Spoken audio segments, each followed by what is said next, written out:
ऐसा पर्वत है, उसके इधर ऐसा पानी है, ऐसा प्रकाश है, ऐसी चमक है, ऐसी ज्योति है।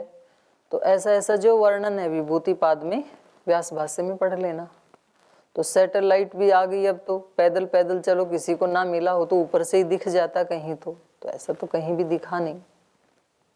और चलो पहले कभी रहा भी हो मान लो, क्योंकि बहुत परिवर्तन होते हैं सृष्टि में।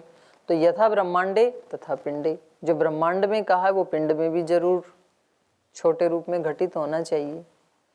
तो ये सब हमारी चेतना के स्तर इसी शरीर में ही निम्नता, महानता, मध्यम जीवन, ये चेतना के स्तर पे ही आंका जाता है। तो जो व्यक्ति, जो श्रद्धेय स्वामी जी महाराज बोलते हैं ना, दिव्य चेतना, भागवत चेतना, उच्च चेतना, ये क्या है क्या ये? उच्च चेतना का मतलब क्या है? उच्च चेतना का मतलब श्री राम है। जिस स्तर पे वो जी रहे हैं ना, इसको कहते हैं उच्च चेतना, इसको कहते हैं भागवत चेतना, इसको कहते हैं गुरु चेतना, दिव्य चेतना, उसको जो भी नाम दें आप। तो यहाँ श्री राम चाहते तो राजा बन सकते थे और पूरे साम्राज्य का भोग कर सकते थे, लेकिन वो कभी भी पूजनीय नहीं बन सकते थे। फिर वो एक सामान्य स्तर होता। संपत्ति के लिए संबंधों को ताक पे रख देना, और संबंधों के लिए संपत्ति को ठोकर मार देना, ये उच्च चेतना है। ये सुमेरु पर्वत पे स्थापित की हुई चेतना है। तो ऐसे कहे जाने पर एवं मुक्तो नृपतिना रामो धर्म भृताम वर प्रत्युवाचंजलिम कृत्वा पितरम वाक्य कोविदः। वाक्य कोविद शब्द बोलने में कुशल, वाक्पटु, बोलने वालों में कुशल श्री राम, एवं उक्त नृपतिना, नृपतिना एवं उक्त राजा के ऐसे कहे जाने पर धर्म भृताम वरह रामः, धर्म का भरण पोषण करने वाले अर्थात धर्म का आचरण करने वालों में श्रेष्ठ, धर्म भृताम वरह, वरह मतलब श्रेष्ठ। वर को भी वर क्यों कहा जाता है? किसी कन्या के लिए बहुत सारे लड़कों की खोज की जाती है, उनमें से किसी एक को चुन लिया जाता है। तो उनमें से किसको चुना जाता है? जिसको श्रेष्ठ माना जाता है। तो बहुतों में जो श्रेष्ठ था, तो इसलिए उसको क्या बोल देते हैं? वर। तो यहां पर भी वर का मतलब श्रेष्ठ। धर्म भृताम वरह, धर्माचरण करने वालों में सबसे श्रेष्ठ। अब धर्म तो बहुत विराट है ना, अब थोड़ा थोड़ा आचरण तो हम सब कर ही लेते हैं धर्म का। तो धर्म का आचरण विराट है, तो उसमें कोई तो धर्म का आचरण करने में पहले ही पायदान पे खड़ा है, कोई चौथे पांचवें पायदान पे खड़ा है, कोई पांचवें छठे 10वें पायदान पे खड़ा है। तो ऐसे उसका भी एक स्तर है, कौन कितना धार्मिक है, और वो क्रमशः ही बढ़ता है। एक साथ कोई व्यक्ति एक ही दिन में धार्मिक नहीं होता है, एक ही दिन में कोई योगी नहीं होता है, योग के भी स्तर हैं। तो धर्म का जो सबसे श्रेष्ठ सोपान हो सकता है, वहां श्री राम खड़े हैं। माने कोई भी धर्म का अंश इनसे छूटा नहीं। तो व्यक्ति ये सोचे कि दिन भर में आज यदि मैं सन्यासी हूँ, ब्रह्मचारी हूँ, और मेरे लिए जो जो भी श्रेष्ठ कर्म करने योग्य हैं, उनमें से कोई भी मेरे द्वारा छूटे नहीं, ऐसा व्यक्ति संकल्प करे और वैसा फिर उस संकल्प को प्रयास पूर्वक पूरा करे, तो फिर वो व्यक्ति धर्म के सोपान पे ऊपर चढ़ता चला जाएगा, वो धार्मिक लोगों में श्रेष्ठ बनता चला जाएगा। फिर तो श्रेष्ठता का ऊपर बढ़ने का तरीका यही है। तो श्री राम ने कोई चूक नहीं की अपनी तरफ से, संबंधों में माता पिता के प्रति, पत्नी के प्रति, भाइयों के प्रति, नौकर चाकर के प्रति, प्रजाजनों के प्रति, अतिथियों के प्रति, गुरुजनों के प्रति, प्रकृति के प्रति, शरीर के प्रति, अपने मन के प्रति, भावों के प्रति कहीं भी चूक नहीं करते हैं। तो इसलिए वो क्या है? धर्म भृताम वरह।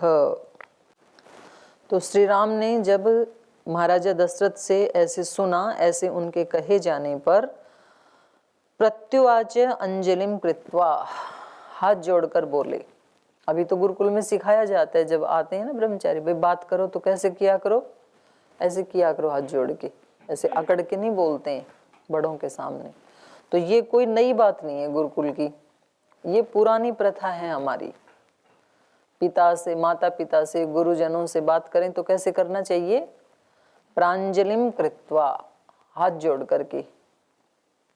तो श्री राम भी महाराजा दशरथ के ऐसे कहे जाने पर दोनों हाथ जोड़ करके प्रांजलिम कृत्वा प्रत्युवाच, उन्होंने उत्तर दिया, पितरम, अपने पिता को। क्या उत्तर दिया,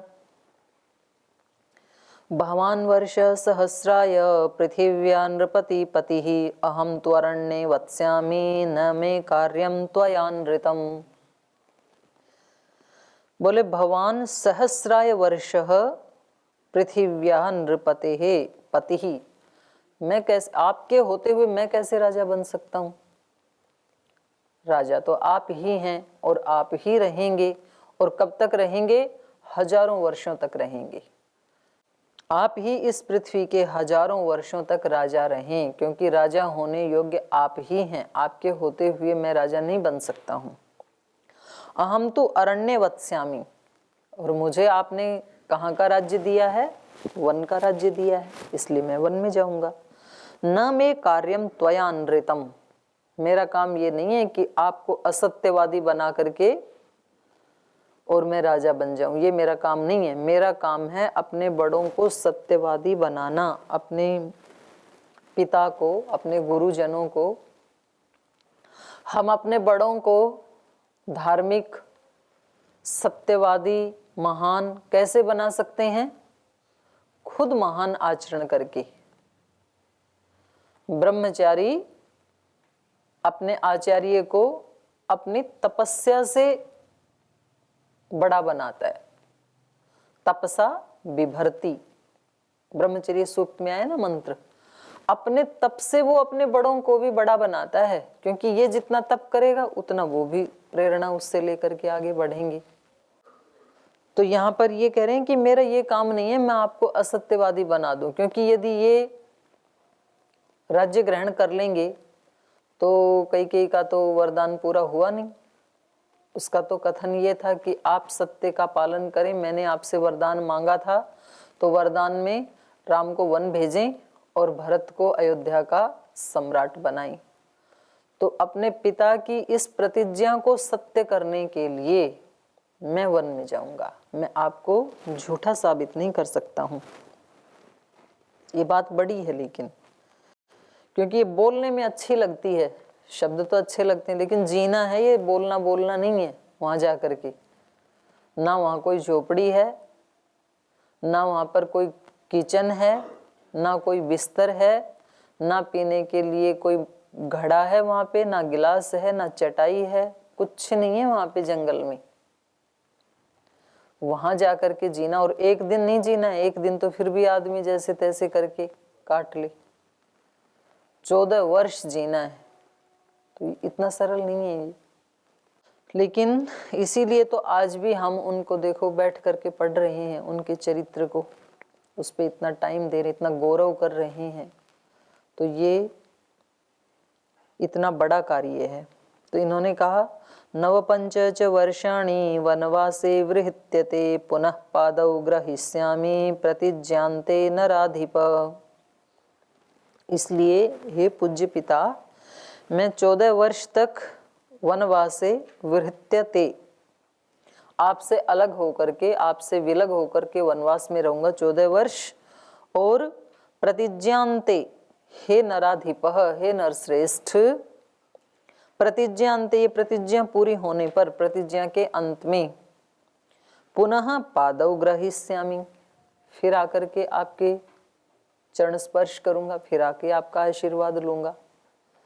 तो व्यक्ति झुंझला भी तो सकता है, बोला अच्छा पहले तो वनवास दे दिया इसके माता के सिखावे बहकावे में आकर के, और अब ज्यादा महानता भी दिखा रहे हो, ये सब आपका ही किया धरा है।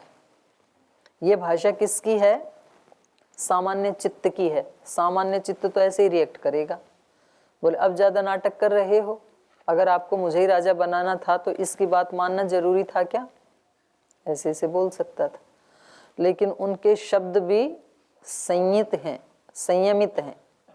बोले फिर आके आपके चरण स्पर्श करूंगा। तो देखो ये सारा संसार तो व्यवहार पे टिका हुआ है भाई।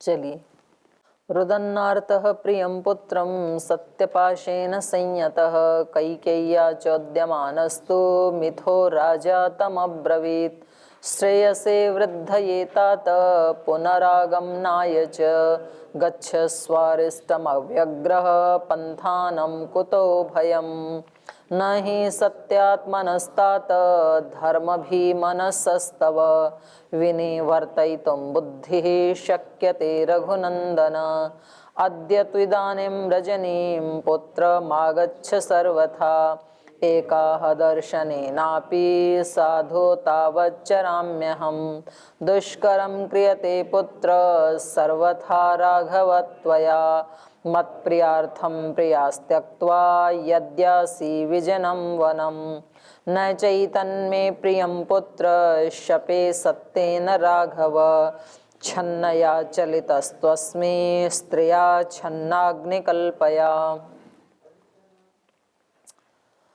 रुदन्नार्तः प्रियपुत्रं सत्यपाशेन संयत।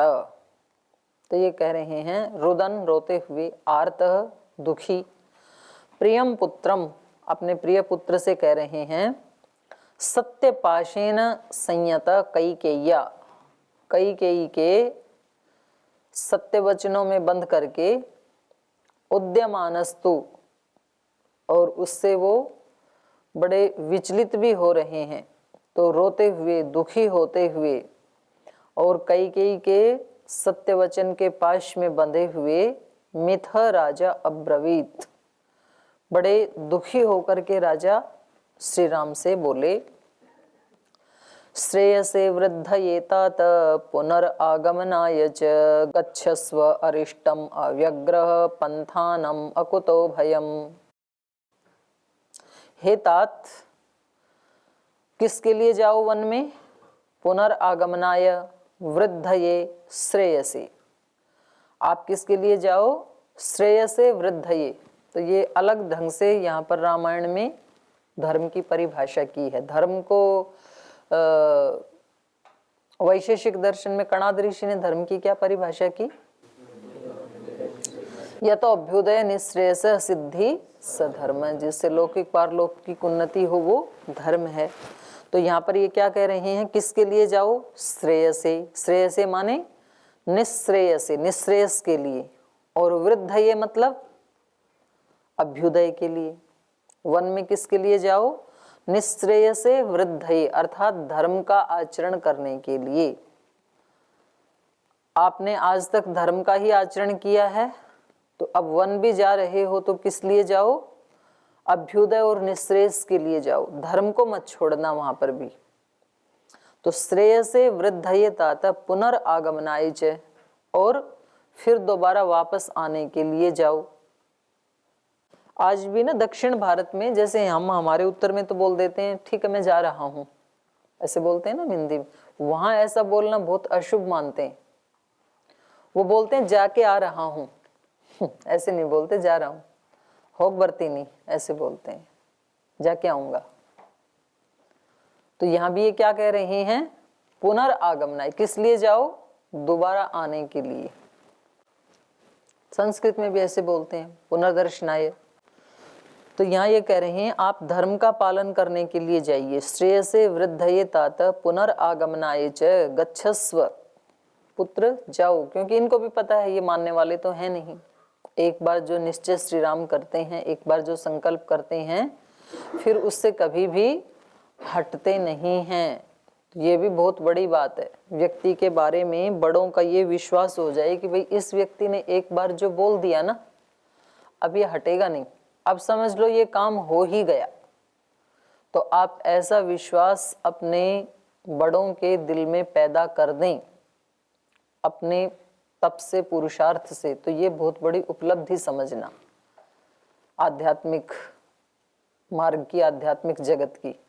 नहीं तो बोले भाई कह तो दिया, देखो ये क्या कैसा होता है काम, इस व्यक्ति को बता तो दिया, सौंप तो दिया, तो आपको कभी कोई छोटा सा भी काम बताए तो आप उसको इतना सुंदर ढंग से और उसी समय अवधि में पूरा करके दें, तो आपके इस छोटे छोटे छोटे छोटे कार्यों की संपन्नता से आपकी छवि बनती है। फिर बोले इस ब्रह्मचारी ने कह दिया ना, तो अब समझ लो हो ही गया ये। नहीं तो रात को बोलते हैं ठीक है जी हम योग में यज्ञ में जाया करेंगे, सुबह देखा तो मैदान साफ, वहां कोई मिला ही नहीं। बोले ये केवल बोलते बोलते हैं, महाराज जी के सामने जाते नहीं है। तो छवि कैसी बन गई कि इनकी कथनी और करनी अलग अलग है, ऐसा नहीं होना चाहिए। तो एक एक व्यक्ति को अपनी छवि ऐसी बनानी चाहिए श्री राम की तरह से कि श्री राम ने एक बार कह दिया वन में जाऊंगा तो जाऊंगा, तो माता जी ने एक बार रोका, उसके बाद उन्होंने आशीर्वाद दे दिया कि ठीक है बेटा आपको जाना है तो आप जाओ। माता कौशल्या ने भी इनको यही उपदेश दिया। तो देखो माता पिता की परवरिश देखो आप। माता कौशल्या ने क्या कहा था इनको जाते समय? धर्म का आचरण करने के लिए कहा था ना। निकालो देखो पीछे कितने पृष्ठ पे है, ये है 99 पेज पे 18 नंबर श्लोक, 21 सर्ग का 18 नंबर श्लोक। यम पालयसी धर्मम त्वं धृत्या च नियमेन च स वै राघव शार्दूल धर्मस्त्वाम अभिरक्षतु। ये कौशल्या माता कह रही हैं कि बेटा यम धर्मम त्वं पालयसी, जिस धर्म का तुम पालन करोगे ना वहां जाके वन में, कैसे करोगे? धृत्या च नियमेन च, धैर्य पूर्वक और नियम से सतत। तो धर्म का पालन कैसे होता है? एक तो धर्म का पालन करने में धैर्य होना चाहिए व्यक्ति में, क्योंकि धर्म का पालन ऐसे कोई 100 मीटर की रेस नहीं है कि एक बार हांगा लगा के दौड़ गए और फिर लेट के आराम करते रहे, हाँफते रहे। ऐसा नहीं है धर्म का आचरण, लॉन्ग मैराथन है ये। तो उसमें धैर्य की बहुत जरूरत होती है। और नियमेन च, सततता, उसमें सातत्य नहीं टूटना चाहिए कि एक बार जोर लगा के खूब सारा किया फिर कई देर के लिए बैठ गए, सुस्ताए, फिर 2 घंटे के लिए 5 मिनट दौड़े। तो ऐसा नहीं है धर्म का मार्ग। तो माता कौशल्या भी इनको कह रही है कि बेटा यम धर्मम त्वं धृत्या नियमेन च पालयसी राघव शार्दूल स वै धर्मः त्वाम अभिरक्षतु। वो तेरा पालन किया हुआ धर्म ही तेरी रक्षा करे। तो माता भी धर्म पालन की शिक्षा दे रही हैं जाते समय।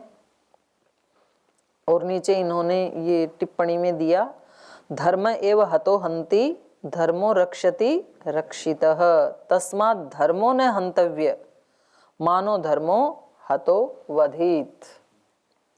रक्षित किया हुआ धर्म ही हमारी रक्षा करता है और कोई भी रक्षा नहीं करता है। जब व्यक्ति कहीं फंसेगा तो कोई रक्षा नहीं कर सकता। कौन रक्षा करेगा? रक्षा किया हुआ उसका धर्म, उसका पुण्य, कमाया हुआ उसका पुण्य, वो उसकी रक्षा करता है। इसलिए धर्म का हनन नहीं करना चाहिए, नहीं तो धर्म हमारा हनन कर देगा। तस्मात् धर्मो न हन्तव्य, धर्म का हनन नहीं करना चाहिए। धर्म मतलब क्या? धर्म का हनन क्या है? ब्रह्मचारी होके योग ना करे तो धर्म का हनन तो है ये। ब्रह्मचारी का तो कर्तव्य ये है कि वो योग को इतना ज्यादा करे कि उसके छिपे हुए रहस्यों को निकाल के लाए। ब्रह्मचारी सन्यासी होकर के धर्म आचरण ना करे, यज्ञ ना करे, योग ना करे, विद्या अर्जन ना करे, तो वो क्या कर रहा है? धर्म का हनन। और ये धर्म का हनन किया हुआ धर्म हतो धर्मो मानो वधित, आहत किया हुआ धर्म हमें ना मार दे कहीं, इसलिए धर्म का हनन नहीं करना चाहिए। ये मनुस्मृति कह रही है। तो जो श्रेष्ठ जन होते हैं वो सबसे ऊपर किसको रखते हैं? अपने धर्म को, अपने कर्तव्य को। चाहे कुछ भी हो जाए हमें अपना धर्म नहीं छोड़ना है, हमें अपना कर्तव्य नहीं छोड़ना है, क्योंकि यही हमारी सबसे बड़ी पूंजी है जो इस लोक में भी हमारी रक्षा करेगा और बेशक शरीर छूटे तो परलोक में भी हमारी रक्षा करेगा। इस जन्म में भी करेगा, आगामी जन्म में भी करेगा। तो यही शिक्षा माता ने दी, यही शिक्षा पिता दे रहे हैं। वापस आ जाइए यहीं पर ही। तो दशरथ कह रहे हैं श्रेयसे वृद्धये तातः पुनः आगमनाय च गच्छस्व अरिष्टम अव्यग्रम पंथानम अकुतो भयम।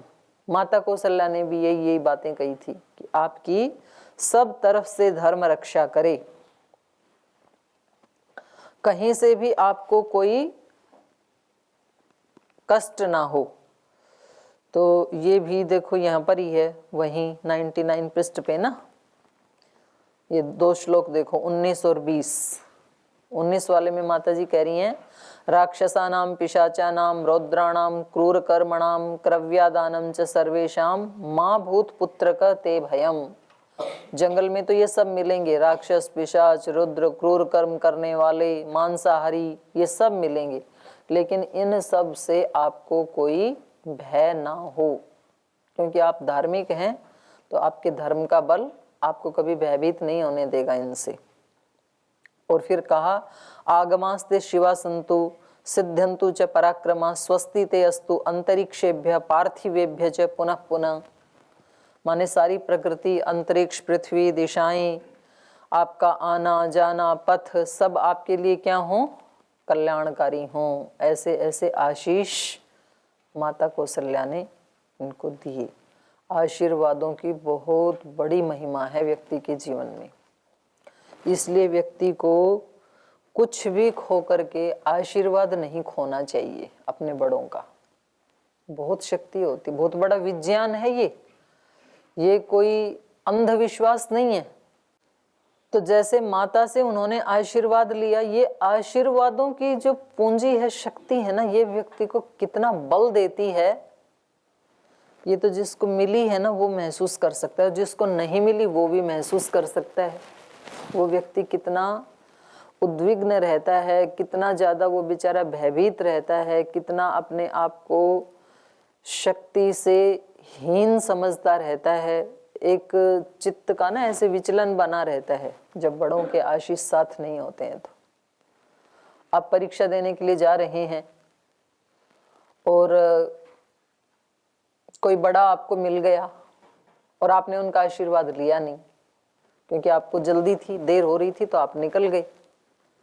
तो फिर आपके मन में आता है, अरे वो मिले तो थे, मैंने आशीर्वाद नहीं लिया, चलो टाइम बहुत ज़्यादा हो गया, तो देखते हैं, भगवान भला करे, मेरा याद तो खूब किया था, पता नहीं वहाँ याद रहेगा कि नहीं रहेगा, पता नहीं देर हो गई है। ऐसे हड़बड़ाहट में आप वहाँ जाते हैं, तो आपने जो प्रश्न याद किए थे वो भी यदि आ जाए ना, तो पूरा पूरा नहीं लिख पाएंगे, क्योंकि आपका चित्त स्थिर नहीं है, शांत नहीं है।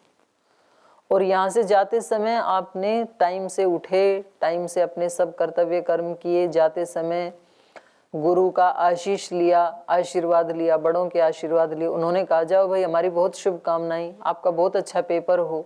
तो ये पूरे रास्ते यही सोचता जाएगा ये व्यक्ति कि मेरा पेपर अच्छा होगा, क्योंकि आज तो स्वामी जी महाराज मिल गए, उन्होंने आशीर्वाद दे दिया, उन्होंने कह दिया जाओ भाई तुम्हारा पेपर बहुत अच्छा होगा। तो ये जो इस व्यक्ति के गुड हार्मोन्स पैदा हो रहे हैं, ये इसका पेपर अच्छा करवा देंगे, क्योंकि जैसी इसकी चित्त की स्थिति है वैसा ही पेपर होना है, वैसा ही इंटरव्यू होना है। तो कोई बड़ी परीक्षा देने के लिए जाते हैं या किसी बड़े इंटरव्यू के लिए जाते हैं, तो लोग क्या करते हैं, या तो मंदिर में जाते हैं देवता का आशीष लेने, या मस्जिद में जाते हैं, गुरुद्वारे में जाते हैं, अपने गुरुजनों के पास जाते हैं, किसी संत योगी के पास जाते हैं। क्यों जाते हैं? कि उन्होंने यदि कह दिया ना कि इंटरव्यू में आप सफल हो जाएंगे, तो सफल हो ही जाएंगे हम, और हो भी जाते हैं। फिर वो वापस जाते हैं कृतज्ञता अभिव्यक्त करने के लिए। तो वो उस व्यक्ति के आशीर्वाद भी उसमें हेतु होता है, और इस व्यक्ति की अपने चित्त की स्थिति भी इसमें हेतु बनती है। जिस हमने किसी को आशीर्वाद दिया, तो हमने भी तो अपने चित्त से उनको गुड वाइब्रेशंस भेजी ना, अच्छे भाव भेजे, हमने भी अच्छी तरंगें भेजी उस व्यक्ति तक, और फिर हमारी उन अच्छी तरंगों से उसके चित्त में भी अच्छे हार्मोन्स पैदा हुए, अच्छे वाइब्रेशंस पैदा हुए, पॉजिटिव वाइब्रेशंस पैदा हुए, सात्विक वाइब्रेशंस पैदा हुए। तो सात्विक स्थिति में व्यक्ति जो भी कर्म करेगा वो व्यक्ति सक्सेस हो जाएगा। शांत चित्त होकर के, शांत चित्त होकर के कछुआ धीरे धीरे धीरे धीरे चलता है, तो हमेशा खरगोश से जीत ही जाता है। और खरगोश क्या करता है, वो ये क्या मेरे सामने दौड़ेगा, ऐसे रेंग कर चलने वाला प्राणी, मैं आराम से सोता हूँ और मैं एक ही छलांग में ना इसको लांग जाऊंगा। वो ऐसा सोता है कि वो जब तक वो पूरी रेस पूरी कर लेता तब तक ये उठता ही नहीं है। तो ये अहंकार से भरा हुआ चित्त है, नेगेटिविटी से भरा हुआ चित्त है, दूसरे को तुच्छ समझने वाला चित्त है, ये नहीं सक्सेस नहीं होता है। तो ये बहुत बड़ा महत्व का प्रसंग चल रहा है कि इनकी माता ने भी इनको धर्म की शिक्षा दी कि बेटा धर्म का पालन करना, पिता भी धर्म की शिक्षा दे रहे हैं और पुत्र धर्म का भी पालन कर रहा है, प्लस माता पिता दोनों के आशीर्वाद साथ में है। तो फिर ये व्यक्ति पूजनीय क्यों नहीं बनेगा, बनेगा ही फिर तो हमें जीवन में सफल होने के लिए दो कार्य करने की आवश्यकता है। एक तो अपने कर्तव्य का, अपने धर्म का पालन 100% पुरुषार्थ करके करें, उसमें कहीं भी हम चूक ना होने दें, ये एक कारण। और दूसरा, बड़ों का प्रिय आचरण करें, उनके हृदय से हमारे लिए सदा आशीष निकले बिना कहे। एक ऐसी इमोशनल प्रीति उनके साथ हमारी होनी चाहिए, जैसे बछड़े और गाय की एक इमोशनल प्रीति होती है। तो बछड़ा गाय के पास आते ही गाय अपने स्तन में दूध रोक नहीं सकती है, बहता ही है वो बछड़े के लिए, क्योंकि उनकी वो इमोशंस जुड़ी हुई हैं माँ बेटे की। तो ऐसे अपने बड़ों के साथ इमोशनली भी व्यक्ति को उनके आशीर्वाद का पात्र बनना चाहिए। तो ये हमने श्री राम के जीवन से देखा। तो अब ये इनके पिता ने क्या आशीर्वाद दिए ये हम कल पढ़ेंगे। आज समय हो गया, आज यहीं विराम लेते हैं।